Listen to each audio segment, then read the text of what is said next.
Upcoming Bangla চ্যানেলে আপনাদের সকলকে স্বাগত জানাই।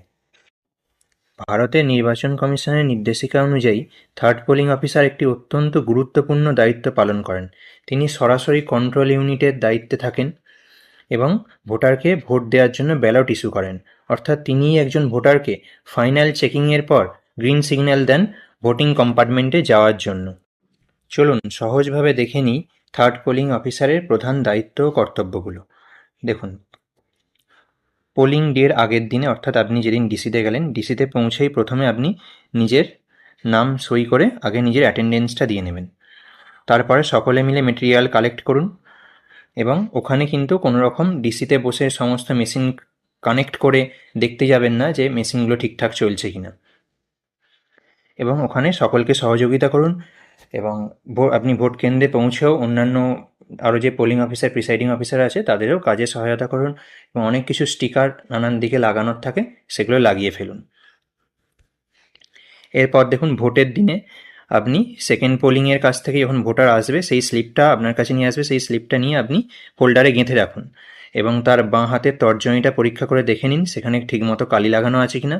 যদি ঠিকমতো কালি লাগানো না থাকে তাহলে সেকেন্ড পোলিংকে বলুন যে তাকে হাতে আর একটু ভালো করে কালি লাগিয়ে দিতে। এটা কিন্তু কালিটা হাতে লাগানো না থাকলে পরে অনেক রকম ঝামেলার সৃষ্টি হতে পারে। এরপরে আপনি ব্যালট ইস্যু করুন এবং সতর্ক থাকুন ভোটার ভোটটা দিচ্ছে কিনা, কারণ ভোটার ভোট দিতে গিয়ে যখন ভোট দিতে যাবে তখন আপনার ইভিএমে এই জায়গাটাতে বিজি বলে এই যে লাইটটা আছে এই লাইটটা জ্বলে থাকবে এবং ভোটার ভোট দেওয়ার পরে 7 সেকেন্ড ধরে একটা ভিভিপ্যাটে তিনি যে প্রার্থীকে ভোট দিয়েছেন সেই প্রার্থীর ছবিটা এবং সিম্বলটা তিনি দেখতে পাবেন। তারপরে কাগজটা কেটে পড়ে যাবে, তারপরে বিপ সাউন্ড হবে। বিপ সাউন্ডটা হলে আপনার এখানেও বিজি লাইটটা নিভে যাবে। এটার দিকে আপনি সবসময় কিন্তু সতর্কভাবে খেয়াল রাখুন যে সিইউতে এই বিপ সাউন্ডটা হচ্ছে কিনা। এটুকুই আপনার প্রধান কাজ, আর কিন্তু এর বেশি আপনার কোনো কাজ নেই। এবারে বিশেষ কিছু সতর্কতামূলক কী কী জিনিস আপনাকে খেয়াল রাখতে হবে সেটা আমি একটু বলে দিই। দেখুন, বিশেষ পরামর্শ কি না, সিইউ এর ব্যাটারি লো দেখালে সঙ্গে সঙ্গে আপনি প্রিসাইডিং অফিসারকে জানিয়ে দিন, কারণ ব্যাটারি লো এর পর যে কোনো সময় আপনার কন্ট্রোল ইউনিটটা বন্ধ হয়ে যেতে পারে, তখন কিন্তু ভোট প্রক্রিয়াটাই ভেস্তে যাবে। এছাড়াও যদি লিঙ্ক এরর দেখায় তাহলেও কিন্তু আপনি আপনার প্রিসাইডিং অফিসারকে জানিয়ে দিন যে লিঙ্ক এরর দেখাচ্ছে, এটা কোনো রকম কোনো কেবিল হয়তো খুলে গেছে বা লুজ হচ্ছে সেই জন্য লিঙ্ক এরর দেখায়। এছাড়াও প্রেসড এরর যদি দেখায় তাহলে ব্যালট ইউনিটে কোনো সুইচ হয়তো কোনো কারণে চিপে গেছে, সেটা আর ওপরে উঠছে না বা সেটা টেপাই অবস্থাতেই রয়ে গেছে, তখন প্রেসড এরর দেখায়, তখন beep beep beep beep sound করতে থাকে। এই জিনিসগুলোর দিকে আপনি কিন্তু খুব ভালো করে খেয়াল রাখুন। আর একটা স্পেশাল সতর্কতা নিয়ে রাখবেন যে কোনো কারণে ধরুন কেউ ভোট দিয়ে বেরিয়ে গেল, বিপ সাউন্ডটা হলো না, আপনি কিন্তু ভোটিং কম্পার্টমেন্টের মধ্যে একা ঢুকে দেখতে যাবেন না যে ঠিকমতো ভোটটা দেওয়া হয়েছে কিনা, বা এখানে যখন beep beep beep beep sound হবে, প্রেসড এরর দেখাবে, তখন কিন্তু আপনি ভোটিং কম্পার্টমেন্টে ঢুকতে যাবেন না, আপনি সরাসরি প্রিসাইডিং অফিসারকে জানাবেন।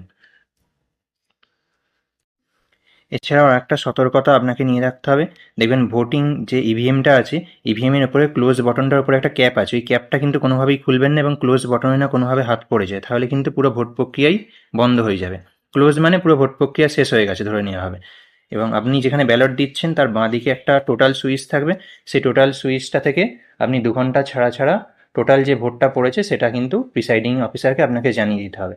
এছাড়াও কেউ যদি ভোট দিয়ে বেরিয়ে গেল, ধরুন আপনার সন্দেহ হচ্ছে ভোটটা ঠিকমতো দেওয়া হয়নি বা আপনার টোটালটা ঠিকঠাক আসছে কিনা, আপনি তখন টোটালটায় একবার মেরে সুইচটা মেরে একবার দেখে নেবেন টোটাল কতগুলো আছে, এবং আপনার সাইডে যে সেকেন্ড পোলিং অফিসার বসে আছে তাকে একবার জিজ্ঞাসা করে নেবেন যে তার কাছে টোটাল কতগুলো এসছে, টোটালটা ঠিক আছে কিনা দুজনেই একবার মিলিয়ে দেখে নেবেন।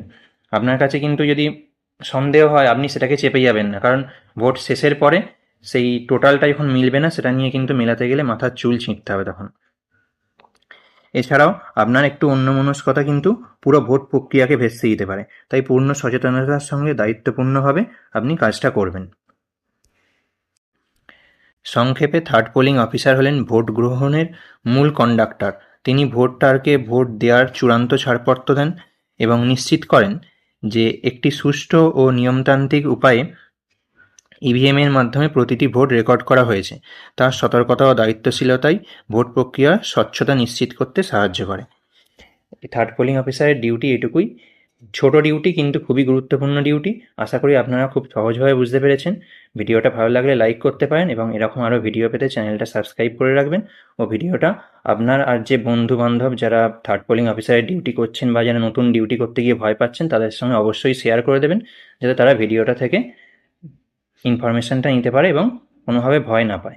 ধন্যবাদ। দেখা হচ্ছে পরের ভিডিওতে। খুব ভালো থাকবেন।